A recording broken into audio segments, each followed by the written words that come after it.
Shalom. All praises to the Most High, Yehoshua. This is YYBY. My people, check this out. I want to give y'all some jewels for those who don't know. If you know, man, don't get on my post saying all type of crazy stuff, man. Like you just got it all figured out, man. Because one thing about this music, it's no rules. It's techniques, tricks. Once you learn the basics, you get the job done, you find out, and you come up with your own tricks. Yeah.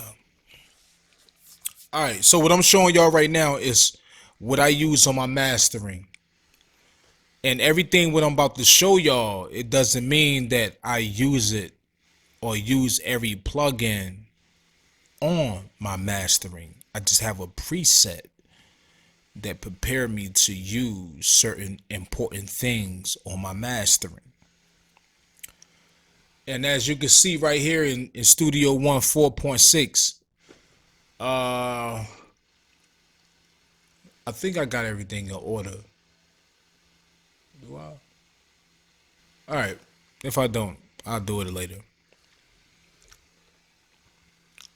I start with the EQ. And on my EQ, when you turn it on, I roll the lows off a little bit and I roll the highs off a little bit. I'm giving y'all some juice, man.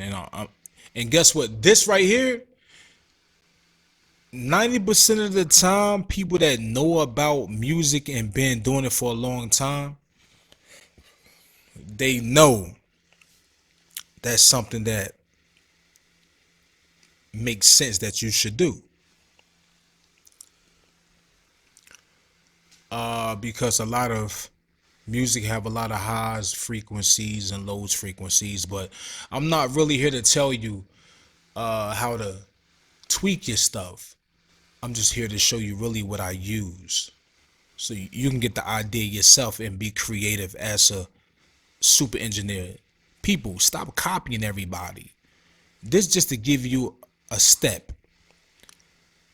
The reason why the top industry engineers are who they are because of not what they showing you, is because of their techniques, their tricks, their own creative things they do to make the music sound the way it sounds.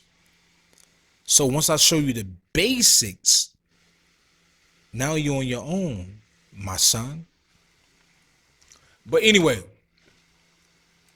so I start with I got an EQ I use, and this is the main thing. The reason why I'm showing you this is because this is the main thing, very important that you want to do on most tracks. On most tracks, you always want to roll the highs and the lows off based on how much, and just listen to it. Because a lot of tracks, once you record it and you mixed it and you do all that type of stuff, sometimes they have a lot of noise in it, or you want to make it sound subtle, and it will cut a lot of that stuff that you really can't hear off. All right, I use a glue compression. This have a certain special setting for it, so if I don't use this one, then I use this glue compression right here. This is my baby. Oh, this one is dope. Really, both of these is dope, man. Just the stock is like, I can't pick and choose. They both have their certain feeling moments. Man, you just gotta play with which one that sound good for that specific song. And I have this already set a certain way, light, and this one already default. And then I just turn it on and I tweak it the way I tweak it. Next, I got a noise remover and a deesser.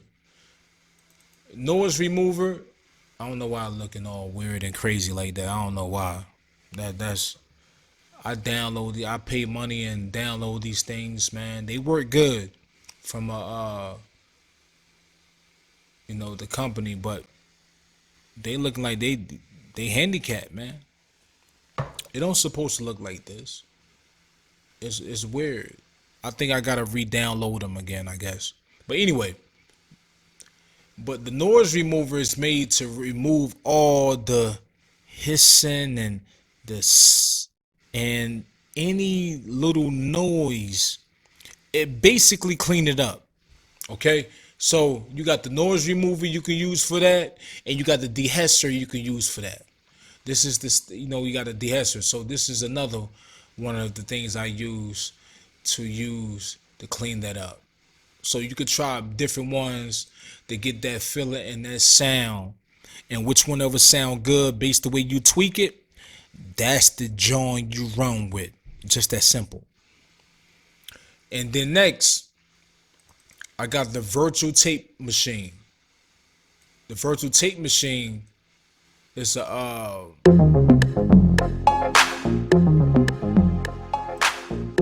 virtual. It make it sound analog. It give it that analog feel. Yeah, it definitely give it that analog feel.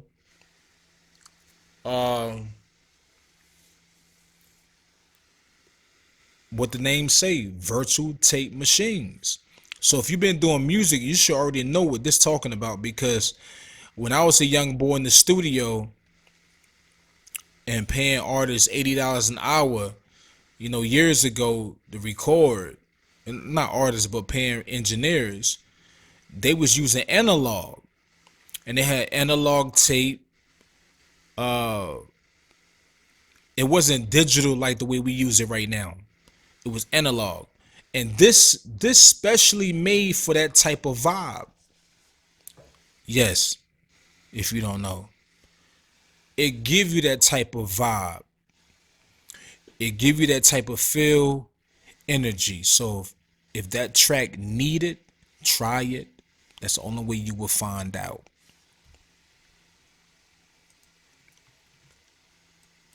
Then I got a saturation knob. It don't matter which saturation knob you use. It's different ones. They actually got an update for this soft tube. I'm gonna get the update. They charge you for this one was free, but they charge you more for the newer one. I mean, hey, you gotta pay for. You gotta invest in yourself. This is what I do. I record a lot of artists. The tube can give you a certain feel, and then you got the door. I use the door pan. Sometimes music be off balance, and in Studio One, and when you play the music, you pay attention to this, and this will let you know if the music off balance, and the meter, yeah, will let you know if it's off balance, and you use these knobs to tweak it to try to make sure that the left and the right is balanced correctly. Sometimes I think they call it phase, but that come in handy using the dual pan. So sometimes you need dual pan, sometimes you don't, but why not keep it right there? Then I got the reverb. See, this reverb in Studio One is the reverb for overall things, because in Studio One you got the reverb, this one right here, that's less CPU power. You got the open air, and you got the room reverb. Normally these two you want to use on an overall track. Listen, it's no limitations. You have to test them. I try different things. Sometimes I might use these two on vocals, and you'd be surprised what you get. But they design for the overall feel, and sometimes you can tell the difference. But if I don't get the energy from the stock joint, I go to the open air reverb. And the open air reverb is designed to, where they say, give you that real they recorded the real sound of that specific space. And oh man, I love this one. I love them all. I love all three, but this one I really love, man, because it was at a point where I really didn't even deal with this one like that, and I was stupid.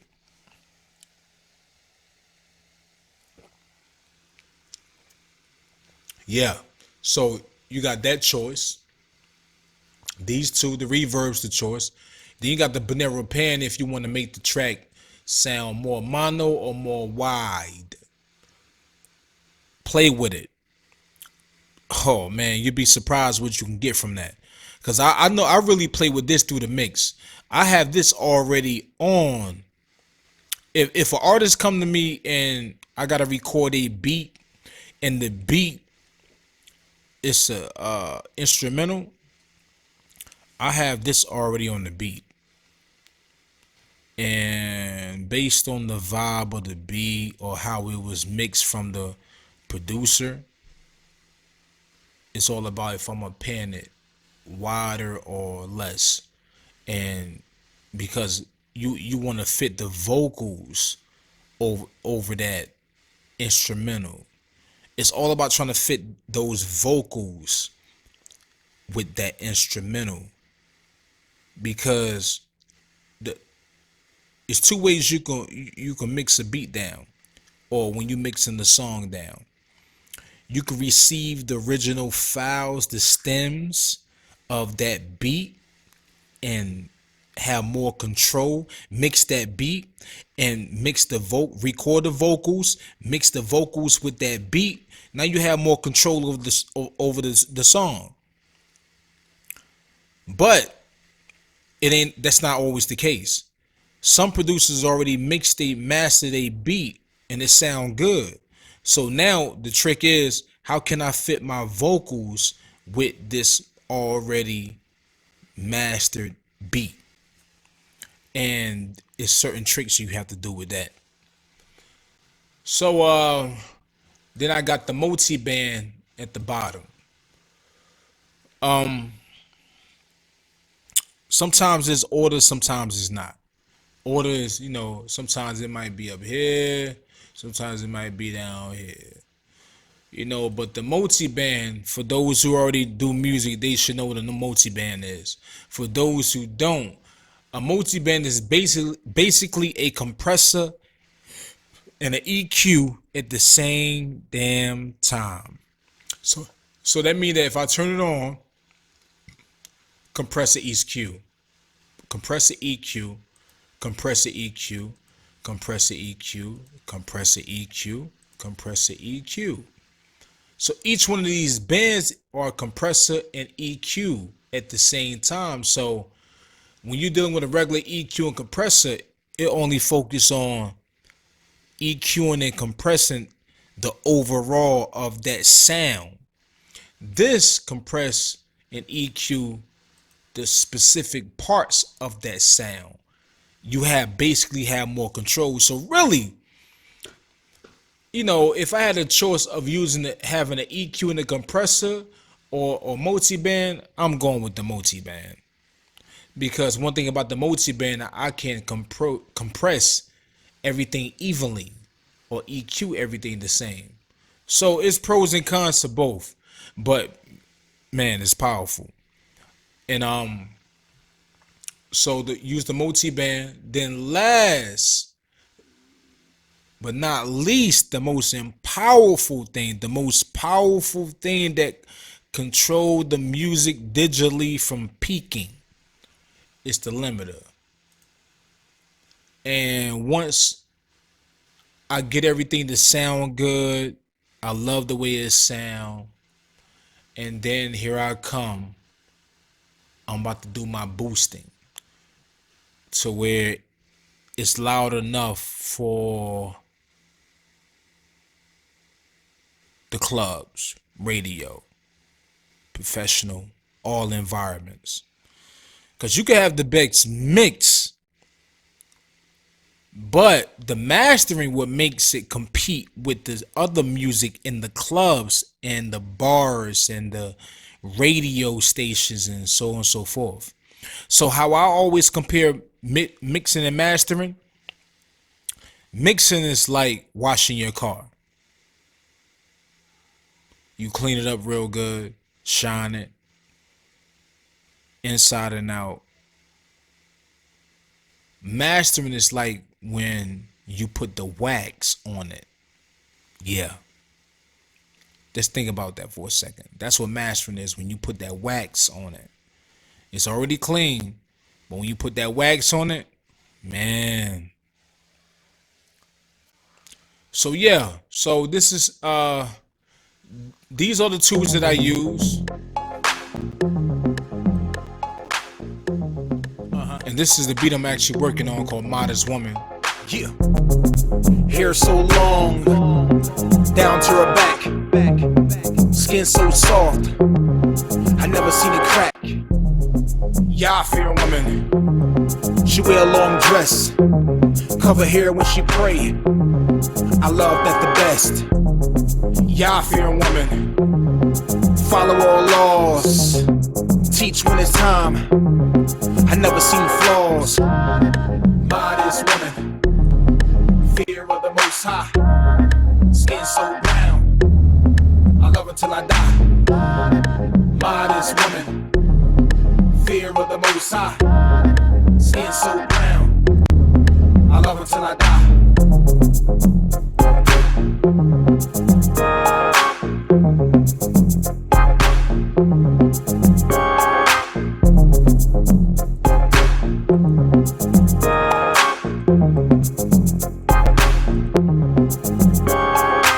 But anyway, I don't know why I'm playing with it, because I'm just in my moment, because the daggone beat not even mixed yet. Alright, but if you have any questions or disagreements, please give your opinion, because we all don't know everything. But leave all the disrespect somewhere else. Peace.